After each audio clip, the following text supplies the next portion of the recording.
नमस्कार, स्वागत है आपका महाराष्ट्र भूमि न्यूज में। मैं साहिल दुबे। इस वक्त मैं मौजूद हूँ मनसे के ऑफिस के नीचे मीरा भाईंदर रोड पे। जो 2 दिन पहले मनसे के कार्यकर्ताओं ने एक दुकानदार को मराठी ना बोलने पर मारा था, उसी विवाद को जो है अब राजनीति कहीं ना कहीं शक्ल दे दी गई है, ऐसा अविनाश यादव का ये कहना है। आज जोधपुर स्वीट्स के जिसके ऊपर हाथ उठाया गया था, आज पूरी जो मारवाड़ी पूरा समाज है वो एकत्रित हो करके एक मोर्चा निकाला था, एक आंदोलन निकाला था कि हमारे व्यक्ति के साथ ये जो हुआ है ये गलत है, उनका ऐसा मानना था। इसीलिए वो लोग आज सारी मीरा भाईंदर शहर की दुकानें बंद करके एकत्रित होके इसका विरोध किए थे। तो वहीं अविनाश यादव जो है वो भी यहाँ पर आ पहुंचे और उन्होंने भी अपनी बात रखी। उन्होंने ये बताया कि कल रात को ही ये मामले को पूरा सुलझा दिया गया था, मैंने समझा दिया गया था, जिसको मारा था उससे डायरेक्ट उनकी बात हुई थी। और वो जो है उसमें अविनाश यादव का ये कहना है कि उस व्यक्ति ने खुद इसको अग्री किया था कि जो मेरा रवैया था बात करने का वो गलत था कहीं ना कहीं, ऐसा अविनाश यादव का कहना है। और अविनाश यादव का ये कहना है कि इस पूरे मामले को जो है सुलझा लिया गया था, मैंने समझा दिया था और हमने जो इस मामले को पूरी तरह ठंडा कर दिया गया था। लेकिन आज सुबेरे वही लोग, पूरे मारवाड़ी समाज के जो लोग हैं वो एकत्रित होकर के मोर्चा करते हैं। अविनाश यादव का ऐसा कहना है कि इसको राजनीति अब मुद्दा बनाया गया है और ये किया गया है बीजेपी की तरफ से, ऐसा आरोप जो है खुला खुला अविनाश यादव लगा रहे हैं। हमने अविनाश यादव से बात की, आपको सुनाते उन्होंने क्या कहा। सगळ्यात प्रथम मी तुमच्या सर्व पत्रकार माझ्या मित्रांचं आजच्या या आमच्या पत्रकार परिषदेमध्ये स्वागत करतो। तुम्हाला सगळ्यांना माहिती आहे की 2 दिवसापासून सोशल मीडियावर एक व्हिडिओ व्हायरल होतोय आणि त्यात आमच्या महाराष्ट्र सैनिकांनी एका व्यापाऱ्याला मारल्याचा तो व्हिडिओ आहे आणि तो व्हिडिओ आहे 40 सेकंदाचा आणि बरोबर तेवढाच व्हिडिओ 40 सेकंदाचा व्हिडिओ कट करून सगळीकडे पसरवण्यात आला। तो व्हिडिओ कोणी पसरवला, सगळ्यात पहिलं कोणी टाकला हे मला वाटतं सर्वश्रुत आहे, अख्ख्या मीरा भाईंदरला माहिती आहे हे सगळं केलंय कोणी, बरोबर आहे। आमची आजची पत्रकार परिषद घेण्याच्या मागचं कारण हे आहे की ती 40 सेकंदच सगळीकडे पसरवले जातात। खरं तर तुम्हाला असं वाटतं की 40 सेकंद जी पहिली आहेत डायरेक्ट आमची लोक गेले आणि याला मारायला सुरू केलं, याच्यात काही कारण नसेल। या सगळ्याला एक पार्श्वभूमी आहे आणि त्या पार्श्वभूमीतनं हा वाद सुरू झाला। हा वाद सुरू झाला याच्यावर की ज्या वेळेला सरकारने GR रद्द केला आणि त्यानंतर संध्याकाळी आमच्या महाराष्ट्र सैनिकांनी ढोल वाजवून तिथे त्याचं स्वागत करत होते, ढोल वाजवत होते, मिठाई वाटत होते। आमचा एक महाराष्ट्र सैनिक त्या दुकानात गेला, तिथनं पेढे विकत घेतले, तिथल्या सगळ्या लोकांना वाटलं, तिथे आमची जी लोक आली होती त्या सगळ्यांना वाटलं आणि त्याच्यानंतर त्या व्यापाऱ्याला पण त्यांनी तो पेढा दिला आणि त्या व्यापाऱ्याला पेढा दिल्याच्या नंतर त्या व्यापाऱ्यांनी त्याला विचारलं की चीज का सेलिब्रेशन चालू आहे। तर त्या बिचाऱ्या महाराष्ट्र सैनिकांनी आमच्या त्याला सांगितलं की हिंदी भाषेचा GR होता आणि तो आज रद्द झालेला आहे आणि त्याचं हे सेलिब्रेशन आहे। तर त्याने त्याला प्रश्न केला, लेकिन या तो हिंदी चलता है। मग आमच्या महाराष्ट्र सैनिकांनी त्याच्या बाजूला उभे असलेल्या आमच्या करण आणि इतर दोघांना बोलून घेतलं आणि तो बोलतो, त्यांनी त्याला सांगितलं हा बघा काय बोलतोय, इथे तर हिंदी चालते। तर आमच्या महाराष्ट्र सैनिकांनी परत त्याला विचारलं की महाराष्ट्र की भाषा कौन सी आपको पता है क्या? त्याचं उत्तर होतं की इधर सब भाषा चलता है।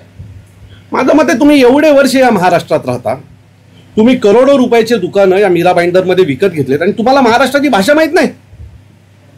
ज्या भाषेला अभिजात भाषेचा दर्जा मिळाला आहे, तुम्ही एवढे वर्ष राहिलात, महाराष्ट्रात पोट भरलात, इथल्या आगरी कोळी समाजाच्या जागा विकत घेतल्यात आणि त्यांच्या जीवावर तुम्ही हे सगळं उभं केलं।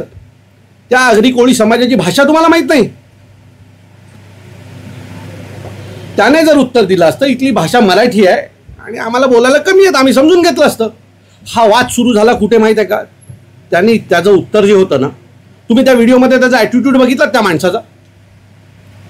माणसाचा त्या व्हिडिओमधला ॲटिट्यूड कळल्यावर कळेल त्यांनी आमच्या लोकांना काय उत्तरं दिली आहेत आणि का रागाच्या भरात आमच्या लोकांनी त्याच्यावर हात उचलले। आमच्या लोकांनी हात उचलायचं समर्थन नाही, परंतु ज्या पद्धतीचं त्याचं ॲटिट्यूड होतं ना, तिथे आपल्यामधलं कोणी असतं ना मराठी माणूस, तर त्याने पण त्याच्याबद्दल तेच केलं असतं।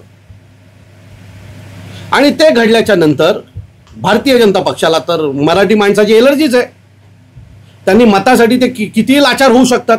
मग इथल्या भारतीय जनता पक्षाच्या एका नेत्याने तो व्हिडिओ ट्विट केला आणि ट्विट केल्याच्या नंतर ह्या सगळ्या गोष्टी घडल्या। त्यांच्याकडनं सगळ्या चॅनलला ह्या बातम्या गेल्या आता एवढंच त्याला खाज आहे ना व्हिडिओ ट्विट करायची. मी तुम्हाला परवाचा ठाण्याचा व्हिडिओ दाखवतो. आता मी हे भारतीय जनता पक्ष का म्हणतो ते पण तुम्हाला सांगतो. हे जे आजचा मोर्चा हा व्यापाऱ्यांचा नव्हता, तो भारतीय जनता पक्षाचा मोर्चा होता. त्याचं कारण भारतीय जनता पक्षाचे नेते आजच्या त्या मोर्चात कोण कोण आहेत ते तुम्हाला दाखवतो. भारतीय जनता पक्ष आघाडी हीच लोक या सगळ्या मोर्चात आहेत, यांचीच लोक या मोर्चात आहेत आणि म्हणून आम्ही ते तुम्हाला दाखवण्यासाठी आज इथे आलोय. आता एवढंच आहे ना, एवढंच तुम्हाला वाईट वाटतं ना एका व्यापाऱ्याला मारलं. हे 5-10 व्यापाऱ्यांनी मिळून हा ठाण्यामधला व्हिडिओ आहे. एका मराठी माणसाला कुत्र्यासारखं मारलंय. हा ठाण्यातला, हा कुठल्या चॅनलनी नाही फिरवला, हा कुठल्या युट्यूबरला नाही वाटलं की आम्ही हा दाखवायला पाहिजे. एवढे व्यापारी मिळून कुत्र्यासारखं लोळून त्या मराठी माणसाला मारतात.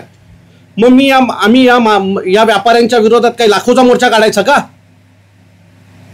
आम्ही समजून घेतलं की त्या 2 लोकांमधला काहीतरी वाद असेल आणि त्यातनं ते घडलंय. हा जो व्हिडिओ आहे ठाण्यातला आहे बघा, त्याला कुत्र्यासारखा मारतात त्या मराठी माणसाला. 8-10 व्यापारी मिळून. हे सगळे व्यापारी याच समाजाचे आहेत. आम्ही समाज म्हणून पाहतच नाही, कारण या समाजातले अनेक लोक आमच्या महाराष्ट्र मनसेमध्ये काम करतात. माझं मत आहे की ही मानसिकता जर असेल तर नरेंद्र मेहतांनी हा पण व्हिडिओ ट्विट करायला हवाय. पण त्याला वादच लावायचे होते, त्यांना यांना ना भांडणं लावायचे आहेत आमच्यामध्ये. मग आम्ही पण काढतो आता मोर्चा. इथल्या सगळ्या आगरी कोळी समाजाला घेतो, त्यांना पण यांचा जाम त्रास आहे. मग आम्ही पण तेच करायचं का? काढतो भारतीय जनता पक्षाच्या विरोधात मोर्चा. कारण हा व्यापाऱ्यांचा विषय नाही. व्यापाऱ्यांना भडकवण्यात आलं. काल हा व्यापारी मला भेटला. काल रात्री काशीमीरा पोलीस स्टेशनला ज्या व्यापाऱ्याला मारहाण झाली तो मला काल भेटला. त्याने मला सांगितलं, मेरा भी बात करने का तरीका गलत था दादा, असं त्याने माझ्या समोर कबूल केलं. तिथे पोलीस पण उभे होते. आणि काल रात्री ठरलं की ते कुठल्याही प्रकारचं आंदोलन करणार नाहीत. आज सकाळी मी त्यांच्या मंदिरात जाणार आणि आम्ही समोरासमोर बसून हा विषय संपवणार, असं काल आमचं ठरलं. मग काल रात्री भारतीय जनता पक्षाचे कुठले नेते या लोकांवर दबाव टाकत होते की नाही ये मत करो, अपने को मोर्चा निकालना ही पडेगा. तुम्हाला पाहिजे असेल तर मीरा भाईंदर पोलीस स्टेशनचे CCTV फुटेज चेक करू शकता. आमची भेट झाली काल रात्री. मी स्वतः तिथे उपस्थित होतो. ठरलं की हा मोर्चा निघणार नाही, हे आंदोलन होणार नाही. त्याच्यानंतर भारतीय जनता पक्षाचे काही नेते हा फोर्स करत होते की हा निघाला पाहिजे म्हणून. मी पुन्हा सांगतो, हा व्यापाऱ्यांचा विषय नाही, हा भारतीय जनता पक्षाचा मराठी माणसाच्या विरोधात असलेला मोर्चा आहे. मीरा भाईंदर मध्ये मराठी माणूस नाही असं या भारतीय जनता पक्षाच्या नेत्याचं मत आहे. आणि तो हे सगळं करतोय. आज घडलेली घटना ही भारतीय जनता पक्षाने मराठी माणसाच्या विरोधात काढलेला केलेलं हे आंदोलन आहे. त्यात व्यापारी बिपारी काही संबंध नाही. बळजबरी व्यापार, अनेक व्यापारी आमचे पण आहेत. बळजबरी तिथल्या काही जे काय 25-50 व्यापाऱ्यांनी दुकानं बंद ठेवली होती त्यांना बळजबरी बंद करायला लावलेत. पाहिजे तर पुन्हा एक उद्या प्रेस कॉन्फरन्स घेऊन एका व्यापाऱ्याला तुमच्याकडे बसवतो. कोणाचा फोन आला बंद करण्यासाठी, त्यासाठी. तो मी पुन्हा सांगतो, हा वाद व्यापाऱ्यांचा आणि आमचा नाही. हा वाद भारतीय जनता पक्षाने त्यांच्या फायद्यासाठी केलेलं हे आंदोलन आहे. मी परत सांगतो की काल रात्री हा व्यापारी मला भेटला होता. काशीमीरा पोलीस स्टेशनला आमची भेट झाली. आमचं ठरलं की कुठल्याही प्रकारचं आंदोलन होणार नाही. उद्या सकाळी त्यांचं एक मंदिर आहे, समाज मंदिर, त्याच्यात आम्ही बसणार आणि जो काही आहे तो विषय संपवणार. काल रात्री त्याने माझ्या समोर पोलिसांसमोर सांगितलं, दादा मेरी भी भाषा गलत थी. आणि पुन्हा माझं मत आहे, भारतीय जनता पक्षाला परवा ठाण्यात मारलेल्या एका मराठी मुलाला ज्या पद्धतीने कुत्र्यासारखं मारलं गेलं त्याच्यात भारतीय जनता पक्षाला ते मान्य आहे का? भारतीय जनता पक्षाने तो पण एक व्हिडिओ जर ट्विट केला तर बरं होईल. मग महाराष्ट्रात मराठी माणसाची काय परिस्थिती आहे ही पण समोर येईल. म्हणजे ज्या वेळेला मराठी माणसावर अन्याय होतो त्यावेळेला भारतीय जनता पक्षाला कुत्रा सुंगतं. त्यावेळेला मागच्या वेळेलाही सोसायटीमधले विषय झाले, मराठी माणसाला घर न देण्याचा सोसायटीत, त्यावेळेला भारतीय जनता पक्ष भूमिका घेत नाही मराठी माणसाचा विषय आला की.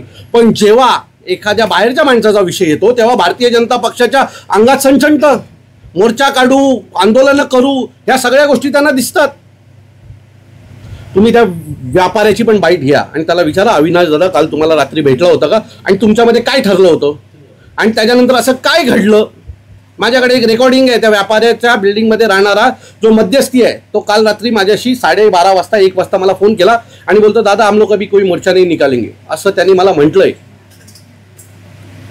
मग कोणता भारतीय जनता पक्षाचा नेता हा मोर्चा निघावा यासाठी सतत पाठपुरावा करत होता?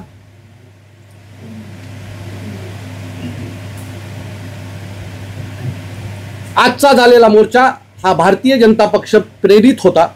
बळजबरी व्यापारी जमा करण्यात आले आणि त्या मोर्चात पूर्णपणे तुम्ही पाहाल तर भारतीय जनता पक्षाचे नेतेच त्या मोर्चामध्ये दिसत आहेत. आमचा आरोप आहे की हा भारतीय जनता पक्षाने मराठी माणसाच्या विरोधात काढलेला मीरा भाईंदर मधला मोर्चा हा मीरा भाईंदर मधल्या मराठी माणसाचा अपमान आहे.